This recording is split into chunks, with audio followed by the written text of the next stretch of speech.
بسم اللہ الرحمن الرحیم۔ درود سیریز میں خوش آمدید۔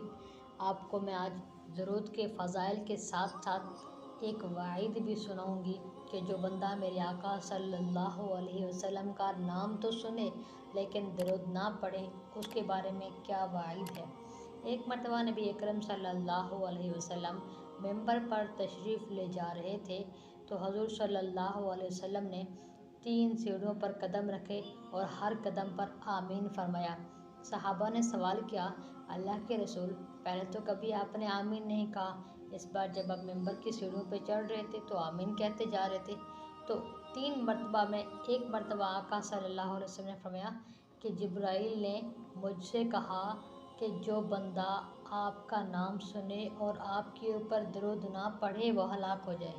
تو میں نے کہا آمین۔ دیکھیں، نبی کا نام سن کر درود نہ پڑھنے والے کو بد دعا کرنے والے اشرف الملائک، فرشتوں کے سردار جبرائیل امین بد دعا کر رہے ہیں، اور اس کے اوپر آمین کہنے والے سید الانبیاء والمرسلین میرے اور آپ کے محبوب صلی اللہ علیہ وسلم ہیں، یعنی حضور کا نام سنیں اور درود نہ پڑھیں، اس کے لیے ہلاکت کی دعا کی گئی ہے۔ آج سے آپ پابندی کیجیے گا کہ جب بھی آپ کا صلی اللہ علیہ وسلم کا نام لیا جائے تو ساتھ میں درود پڑھیں۔ محبت کی علامت ہے درود پڑھا کریں۔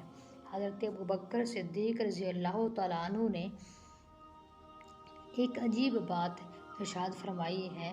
فرماتے تھے کہ نبی کریم صلی اللہ علیہ وسلم پر درود شریف کا پڑھنا گناہوں کو اس سے جلدی مٹا دیتا ہے جیسے ٹھنڈا پانی آگ کو بجھا دیتا ہے۔ تو درود شریف پڑھنے سے آپ کے گناہ مٹا دیے جاتے ہیں۔ حضرت ابو ہریرہ رضی اللہ تعالیٰ عنہ فرماتے ہیں کہ نبی کریم صلی اللہ علیہ وسلم نے فرمایا، من ناسی الصلاۃ علیہ ناسی طریق الجنہ، جو مجھ پر درود پڑھنا بھول گیا وہ جنت کا راستہ ہی بھول گیا۔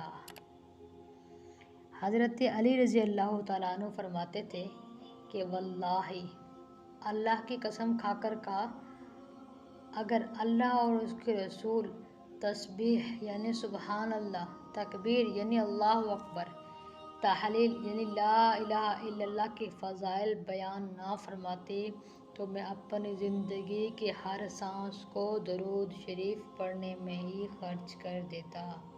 سبحان اللہ۔